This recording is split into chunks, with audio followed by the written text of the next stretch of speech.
criança peca ou não peca? Criança tem ou não tem pecado?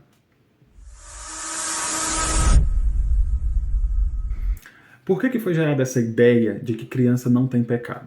Creio eu, né, que é por um texto que tem nos evangelhos, Mateus, Marcos e Lucas, sobre um momento em que algumas pessoas levam algumas crianças para o Senhor abençoá-las e os discípulos repreendem as crianças. Está escrito lá em Mateus 19, versos 13 e 14, Marcos capítulo 10, versos 13 a 16 e Lucas capítulo 18, versos 15 a 17. Eu vou pegar aqui o texto de Mateus 19, 13 e 14, né? Então está escrito assim: Depois trouxeram crianças a Jesus para que lhes impusesse as mãos e orasse por elas, mas os discípulos os repreenderam. Então disse Jesus: Deixem vir a mim as crianças e não as impeçam, pois o reino dos céus pertence aos que são semelhantes a elas. Depois de lhes impor as mãos, partiu dali. Aqui é a versão NVI, a nova versão internacional. A versão Almeida, ela traz a ideia de deixar a mim vir os pequeninos, as criancinhas, porque das tais é o reino dos céus. É uma tradução literal, mas a gente tem que entender a Bíblia à luz da própria Bíblia. Quando o Senhor Jesus está falando que das tais é o reino dos céus, ele não está dizendo que o reino dos céus é das crianças. Porque se ele estivesse falando isso, automaticamente ele estaria excluindo os adultos. Deixem-me vir as crianças ou os pequeninos, porque das tais ou dos tais é o reino dos céus. Logo, o reino dos céus não pode ser para adultos. Isso é uma exclusão automaticamente. Então, como que a gente consegue entender isso? Um capítulo anterior, lá no capítulo 18 do Evangelho de Mateus, tem um trecho que o Senhor usa uma criança para fazer uma ilustração ou uma metáfora, alguma coisa do tipo. E a gente pode pegar esse texto para elucidar ou para dar luz, colocar luz sobre o texto do capítulo 19. Olha como está escrito no capítulo 18. Naquele momento, os discípulos chegaram a Jesus e perguntaram: Quem é o maior no reino dos céus? Chamando uma criança, colocou-a no meio deles e disse: Eu asseguro que, a não ser que vocês se convertam e se tornem como crianças, jamais entrarão no reino dos céus. Portanto, quem se fizer humilde como esta criança, este é o maior no reino dos céus. Quem recebe uma dessas crianças em meu nome, está me recebendo. Então você vê que o Senhor Jesus ele chama uma criança para o discurso, né, e chama uma criança para ilustrar quem que de fato é maior no reino dos céus. E ele fala que é quem se humilha ou se torna humilde como uma criança. E aqui ele não está falando um aspecto de inocência, tá? É ingênuo da nossa parte pensar dessa forma, porque à luz das Escrituras, criança peca, criança tem pecado. Eu vou já trazer outros textos. Eu estou aqui contextualizando o motivo pelo qual essa ideia de criança não ter pecado surgiu, provavelmente.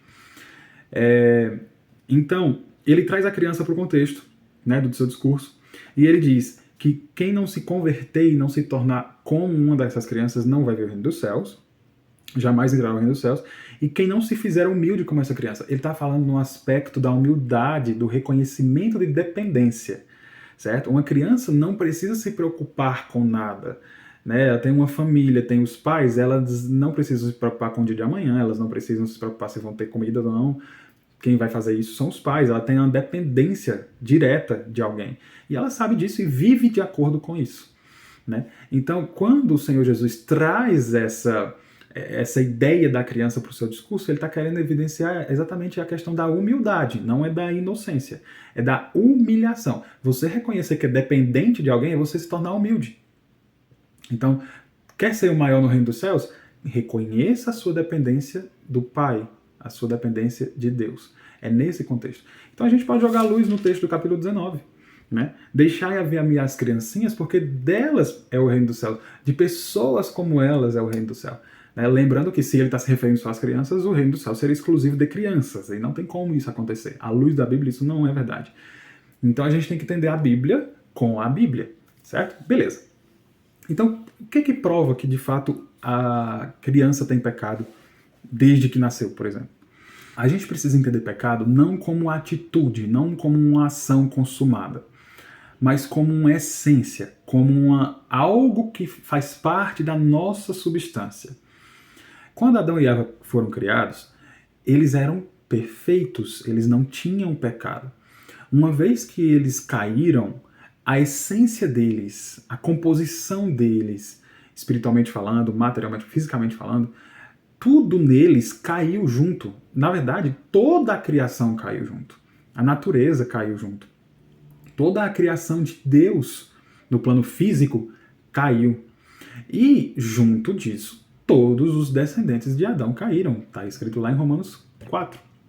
A gente vai já para Romanos 5, a gente vai passar por esse texto.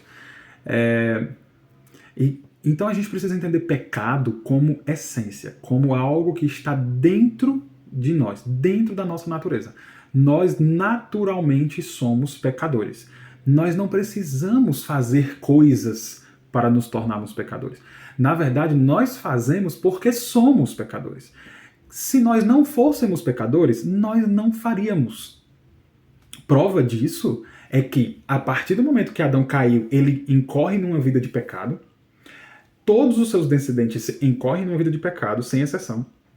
E apenas um ser humano que não foi gerado de Adão não incorre em pecado. Por quê? Porque ele não era pecador, que é Jesus Cristo. A essência do Senhor Jesus, ela é plenamente santa, isenta de pecado. A natureza dele é pura. Ele é verdadeiro homem, verdadeiro Deus e verdadeiro homem. Mas a natureza humana dele é pura. É tão pura quanto Adão na criação. Então, ele não foi gerado de Adão. Logo, ele não tem pecado. E foi o único que aconteceu isso. Todos os outros foram gerados de Adão. E todos eles têm a essência pecaminosa embutida. É impossível não pecar. Isso é a realidade que a Bíblia nos traz. Beleza? Então, vamos lá. Tendo a ideia de pecado como substância, né, como essência, não como uma atitude, na verdade a atitude é o fruto do pecado, né, a gente então entende que a gente tem uma seiva que corre em nós, imagina uma árvore, né, uma seiva que incorre nos galhos e que incorre do caule, vem das raízes, sobe pelo caule, pelo tronco, vai para os galhos e gera um fruto. O pecado é isso em nós. Ela é uma seiva que corre em nós e que gera frutos. E esses frutos são as atitudes pecaminosas, as ações pecaminosas. Então, adultério, fornicação, falar mal dos outros, mentira, roubo, todas essas coisas são frutos deste pecado que está dentro da nossa essência, que faz parte da nossa essência. Romanos 5,12. Portanto, da mesma forma como o pecado entrou no mundo por um homem, no caso, Adão, e pelo pecado a morte, então, pelo pecado entrou a morte. Então preste atenção, se criança morre é porque ela tem pecado, tá? A única pessoa que não morre é quem não tem pecado. Prova disso é que a pessoa que não tinha pecado morreu, mas ressuscitou. Morreu e ressuscitou porque não segura morte, só segura quem é pecador. Uma vez que o pecado é retirado, ou se não tem pecado no caso de Cristo, não tem como a morte segurar, porque o salário do pecado é a morte. Se a morte for retirada, se o pecado for retirado, já não há como ter morte. Então vamos lá. Portanto, da mesma forma como o pecado entrou no mundo por um homem, e pelo pecado a morte, assim também a morte veio a todos os homens, porque todos pecaram. Eu não sei o que é mais claro do que isso. Assim como a morte veio, da mesma forma que o pecado entrou no mundo por um homem, e pelo pecado a morte, então a morte é consequência do pecado também, assim também a morte veio a todos os homens, porque todos pecaram. Paulo está dizendo claramente, se nós morremos é porque nós pecamos. O salário do pecado é a morte. Tudo bem. Também lá no capítulo 3, verso 23, Paulo explica que todos pecaram, todos estão destituídos da glória de Deus.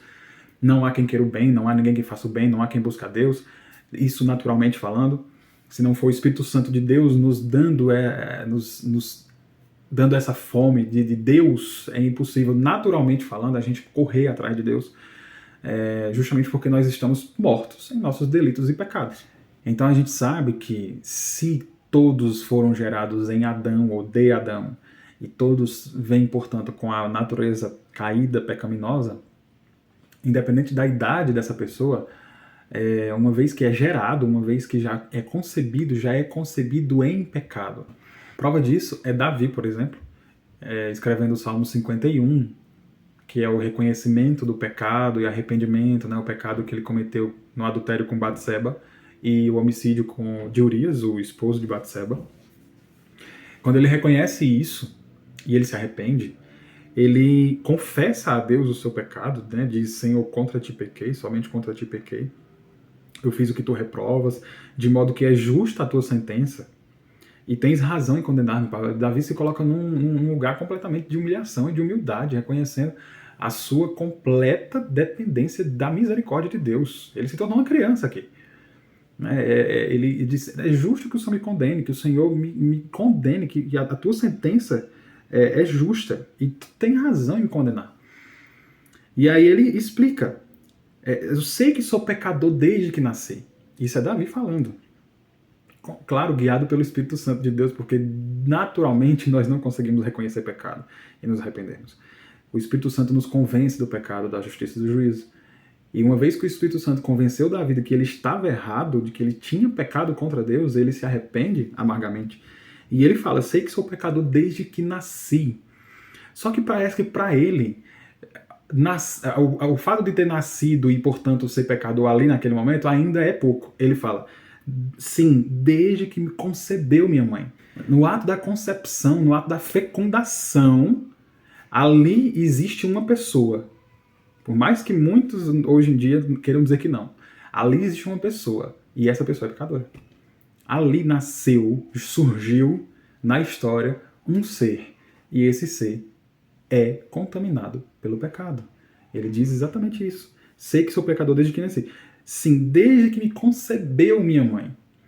Né? Então, é algo muito anterior a qualquer espécie de consciência de pecado, né? Aos 12 anos, por exemplo, como é ensinado em muitos lugares. É muito anterior a isso. A consciência de pecado, tudo bem, pode surgir ali mais tarde, 11, 12, até 15 anos às vezes. Tem gente que não tem intelecto nem para isso. Tem gente que consegue desenvolver uma consciência de pecado, né?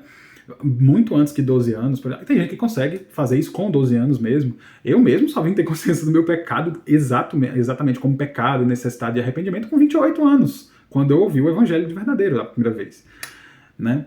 Então, essa consciência ela é desenvolvida, ela pode ser desenvolvida ao longo da vida, num momento da história da pessoa, mas o pecado não. O pecado ele é no ato da concepção.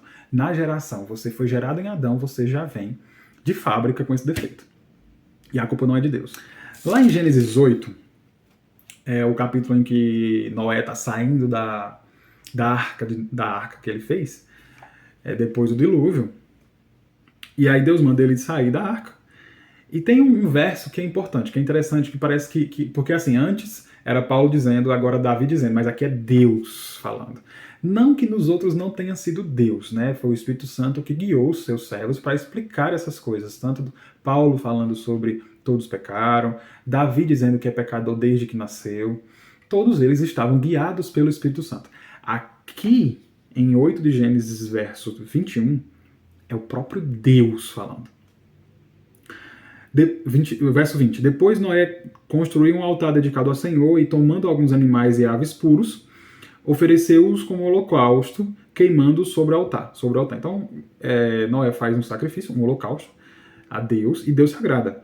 No 21 fala assim: o Senhor sentiu o aroma agradável e disse a si mesmo. Ele disse a si mesmo. O Senhor disse, Deus revelou para Moisés que ele disse a si mesmo: nunca mais amaldiçoarei a terra por causa do homem, pois o seu coração é inteiramente inclinado para o mal desde a infância. E nunca mais destruirei todos os seres vivos como fiz dessa vez. Então ele fala para si mesmo, o seu coração, porque o coração dele, do homem, é inteiramente inclinado para o mal desde a infância. Em algumas versões vai trazer desde a mocidade. Né? Mas a ideia aqui é que é desde sempre. A ideia intrínseca aqui é que desde sempre o homem tem a natureza, o coração. A ideia é que desde sempre o homem tem o coração inclinado para a maldade. Mas por que isso acontece? Por que toda pessoa tem, de fato, essa inclinação para o mal? Claro que em alguns graus, pessoas têm em graus maiores, outras em graus menores, mas todos, sem exceção, têm. Por quê? Porque a essência está ali. É dentro da constituição do nosso ser, existe um veneno que nos impulsiona a ir por esse caminho. Né? Imagina um bolo, por exemplo, que é feito com um ovo estragado. Não precisa ser todos os ovos, um único ovo estragado. Ele é capaz de estragar todo o bolo, por mais que isso não pareça. Ali o bolo conseguiu assar, ficou fofinho, bonito, mas talvez quando você for comer, o sabor esteja alterado, ou mesmo que não esteja alterado, né? Vamos supor que o ovo não era lá todo estragado, tão estragado assim, né? Mas pode lhe fazer mal, né, depois que você consome. Então é mais ou menos isso. O pecado destruiu algo na nossa essência. E todas as pessoas passam por isso. Todas. Não é à toa que as crianças, por exemplo, coloca 2 crianças, mais ou menos ali há uns 6 meses, 8 meses, quando está engateando, por exemplo. Coloca 2 crianças e um brinquedo. 2 crianças juntas e um brinquedo lá na frente. E deixa elas irem atrás do brinquedo para pegar. Você espera que uma dessas crianças, quando pegar o brinquedo, vai oferecer para outra? Pega aqui, meu amiguinho, brinca aqui. Não vai. É natural da gente, o egoísmo, vai querer pegar para si mesmo, vai querer brincar sozinho, né? Vai querer ser, enfim, o dono do brinquedo, achar que é tudo dele. É natural da gente, não precisa a gente ir muito longe para poder ver essas coisas. As crianças já têm uma tendência para certos pecados que a gente tende a não achar que é pecado, que é normal, mas que, com o passar do tempo, essas mesmas coisas se desenvolvem. Então é a ideia de pecado em potência, né? Não é que uma criança possa fazer coisas maléficas, um bebê de colo, mas é que ela tem potência para isso guardada. E no momento, enquanto ela vai se desenvolvendo, ela vai aprendendo, vai fazendo coisas que para a sua natureza é normal, é simplesmente normal. Né? Então essa é a ideia. O pecado que a criança comete e que a criança tem não é um pecado de atitude ou de ação. Muitas das vezes elas nem podem fazer isso. Mas é um pecado em potência, é um pecado da essência, é um pecado que está ali armazenado e que vai se manifestar em algum momento. Não existe essa ideia de criança é anjinho, um anjinho para lá, anjinho para cá. Não é, gente. Não é, porque Deus não criou homens como anjos. Ele criou os anjos e criou os homens. São 2 criações completamente diferentes. Então não adianta ficar querendo romantizar a coisa, que anjinho. Não é anjinho, porque os únicos seres que de alguma forma deixaram de ser anjos foram os demônios. Eles eram anjos e passaram, uma vez que caíram, eles passaram a ser demônios. Então não é legal pensar que crianças são anjos e a partir do momento elas vão deixar de ser anjinhos porque elas vão começar a fazer coisas erradas. Não é interessante pensar dessa forma, é importante pensar do jeito correto. Deus criou homens e esses homens caíram por causa do pecado e a sua essência está manchada. Uma vez que isso é verdade, agora a gente precisa de um Salvador. É justamente para isso que a gente precisa de um Salvador. Né? O Senhor Jesus mesmo falou, eu não vim para os sãos, eu vim para os doentes. Então se nós não nos reconhecemos como enfermos, e como enfermos desde que nascemos, ou desde que a nossa mãe nos concebeu, é possível que a gente não tenha entendido qual de fato é a nossa doença, ou qual a gravidade da nossa doença, que é o pecado. Certo? E assim, eu quero, falando sobre esse assunto, meu interesse não é defender o pedobatismo, por exemplo, o batismo de crianças, né? Porque pessoas acham que quando a gente fala sobre criança ter pecado, acham que a gente está defendendo a ideia de que a criança tem que ser batizada, só que isso não tem nada a ver. A ideia de regeneração batismal também não é bíblica. A salvação não depende do batismo. O batismo é uma consequência da salvação. Né? Então, quem crê e for batizado será salvo. Quem não crê está condenado. Então, o batismo é uma consequência do crer. Se você crê, você vai batizar. De forma que é importante que você tenha o essencial, que é o crer, para depois o batizar.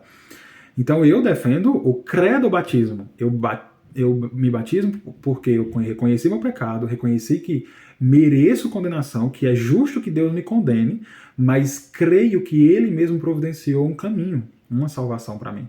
E eu creio nisso, abraço isso com todas as minhas forças, e reconheço meu pecado, confesso meu pecado, busco perdão e misericórdia. Isso é se tornar criança. Isso é se tornar dependente, completamente dependente de Deus. Inclusive para a salvação. Porque pessoas dependem de Deus para muitas coisas. Para terem sucesso, para obterem o que precisam, o que querem, enfim. Mas para a salvação parece que acham que tem condições de fazer qualquer coisa para que sejam salvos. A dependência completa é quando nós reconhecemos que, inclusive, para a nossa salvação, nós dependemos completa e exclusivamente de Deus. Certo?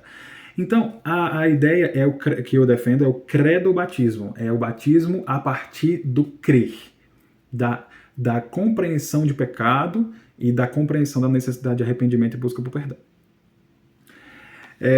Nisso, no crer, nós temos a ideia da geração em Cristo.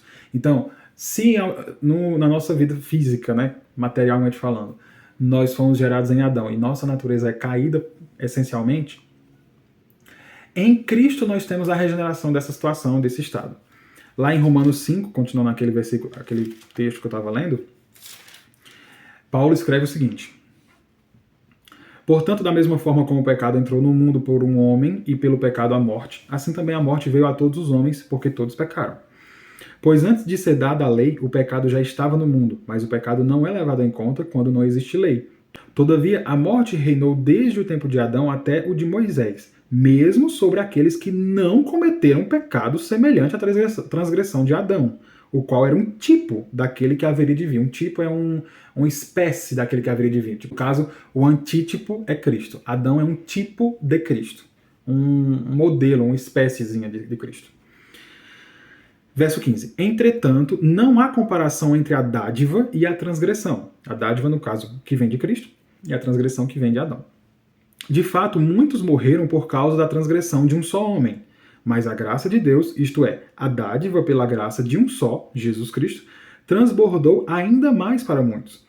Não se pode comparar a dádiva de Deus com a consequência do pecado de um só homem. Por um pecado, veio o julgamento que trouxe condenação, mas a dádiva decorreu de muitas transgressões e trouxe justificação. Se pela transgressão de um homem a morte reinou por meio dele, no caso de Adão, muito mais aqueles que receberam de Deus a imensa provisão da graça e a dádiva da justiça reinarão em vida por meio de um único homem, Jesus Cristo. Consequentemente, assim como uma só transgressão resultou na condenação de todos os homens, assim também um só ato de justiça resultou na justificação que traz vida a todos os homens. Logo, assim como por meio da desobediência de um só homem muitos foram feitos pecadores, assim também por meio da obediência de um único homem muitos serão feitos justos. Muitos serão feitos justos. A lei foi introduzida para que a transgressão fosse ressaltada, mas onde aumentou o pecado, transbordou a graça, a fim de que, assim como o pecado reinou na morte, também a graça reine pela justiça, para conceder vida eterna mediante Jesus Cristo, nosso Senhor. Então aqui está a ideia de que, por causa que um pecou, e todos os que nasceram, que foram gerados desse que pecou, também pecaram e morreram, a ideia, o paralelo é o mesmo. Neste outro Adão, é o segundo Adão, neste Cristo, todos aqueles que são gerados neste Cristo não têm sobre si a culpa do pecado. São justificados. Não é que o sacrifício de Cristo cobre os pecados de todas as pessoas do mundo. É quem crê. Quem crê tem a justiça dele imputada a nós, os que cremos. É essa a ideia. Então, assim, pecado é essência, fruto do pecado é atitude, é ação pecaminosa. Salvação em Cristo pela graça é essência. Boas obras, é o mesmo paralelo. Boas obras ou obras, né, são frutos dessa salvação. Nós não fazemos obras para sermos salvos. Nós fazemos obras porque fomos salvos em Cristo. E nós não pecamos porque não cometemos obras pecaminosas e, portanto, pecamos. Na verdade, é o contrário. Nós, porque somos pecadores, é que nós fazemos as obras do pecado. É inverter a posição e pegar a visão. Beleza? Então, gente, é isso. A ideia aqui é a gente propagar a palavra de Deus. Claro que tem várias posições, pessoas que acreditam de formas diferentes, mas a ideia do pecado original é bíblica e pessoas ou igrejas que não compreendem isso estão deturpando a mensagem verdadeira do Evangelho. Porque só quando a gente tem noção do nosso problema, de fato, é que o Evangelho faz sentido. A palavra Evangelho significa boas novas, mas uma notícia só pode ser de fato muito boa comparada a uma notícia ruim. Da mesma forma que tudo nessa questão é muito relativo. Alguém só pode ser grande se tiver alguém menor para ser comparado. Porque se tiver alguém maior, na verdade, grande é a pessoa que é maior. Né? Então, a notícia do Evangelho só pode ser de fato boa, uma boa nova, uma boa notícia, se a gente souber algo que seja entristecedor ou que não seja legal antes, para que a gente faça a comparação. Então, quando a gente tem a noção do que é pecado de verdade, qual a consequência do pecado e o que isso vai acontecer, faz acontecer em toda a criação, em todo o cosmo de Deus, que Ele que criou, que fez cair todas as coisas, e o ministério de Cristo é regenerar todas essas coisas, não só a salvação do homem, não só essa imagem e semelhança do homem, mas toda a criação de Deus ela vai ser restaurada por Cristo, pelo sacrifício de Cristo. A gente tem noção de quão grande e quão maravilhosa é essa boa notícia que é o Evangelho. Só faz sentido à luz dessas coisas. Agora, se o pecado é uma coisinha ok, banal, que não fez lá tantas coisas assim, não prejudicou muito tanto assim, a gente consegue inclusive resolver com as nossas próprias obras? Para que o Evangelho então? Né? Então a ideia é essa, a gente entende o Evangelho a partir da nossa condição. Né? Entender a nossa condição enquanto homens pecadores vai determinar ou vai nortear a sua compreensão do Evangelho. A parte disso, a sua compreensão do Evangelho pode estar completamente deturpada e isso é muito perigoso. Porque não sei se vocês sabem, mas é a notícia mais importante da nossa vida. O Evangelho é a coisa mais importante da nossa vida. A coisa mais importante não é sucesso, não é dinheiro, não é fama, não é família, não é nós mesmos, não. A coisa mais importante da nossa vida é o Evangelho, porque ele é o poder de Deus para a salvação dos pecadores. E se você não tem compreensão de que a sua vida você precisa do Evangelho para ser salvo, para que você seja livre da ira de Deus que vai ser derramada sobre os pecadores, você ainda não entendeu o que de fato é importante. Muitas pessoas acham que o Evangelho é importante, mas não é a coisa mais importante. Não, o Evangelho é a coisa mais importante e mais transformadora que pode haver. E compreender isso é fundamental. E a compreensão disso depende da compreensão da nossa situação enquanto pecadores, dignos de condenação, merecedores da ira de Deus. Como disse Davi, é justo que o Senhor me condene. E tem razão em me sentenciar. Então, compreender isso é a base para que compreender a necessidade e o poder transformador do Evangelho. E quando mexe com isso aqui, com o Evangelho, é como se estivesse dando mais marteladas na mão, ou naquele cravo que furou a mão do nosso Senhor. Porque mexer na mensagem do Evangelho é mexer no sacrifício dele. Diminuir a mensagem do Evangelho, a necessidade do Evangelho é diminuir aquele sacrifício. É não considerar a vergonha que ele passou, é não considerar o sofrimento que ele passou, o sangue que ele derramou, o suor que ele derramou. É não considerar o amor com o qual ele nos amou. Então, mexer com essa mensagem é mexer com o nosso mestre. E nós somos ovelhas. Nós somos ovelhas daquele mestre que um dia chamou-nos pelo nome. E doutrina, como eu venho falando para algumas pessoas com as quais eu tenho contato, doutrina não são regrinhas bestinhas, basiquinhas, que vai te prender em fazer coisinhas ou não fazer outras coisinhas. Isso são regras humanas.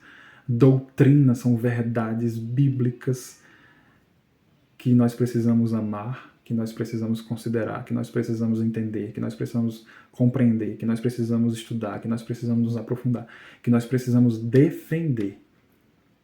Porque a parte disso, não sei se nós estamos de fato no cristianismo verdadeiro.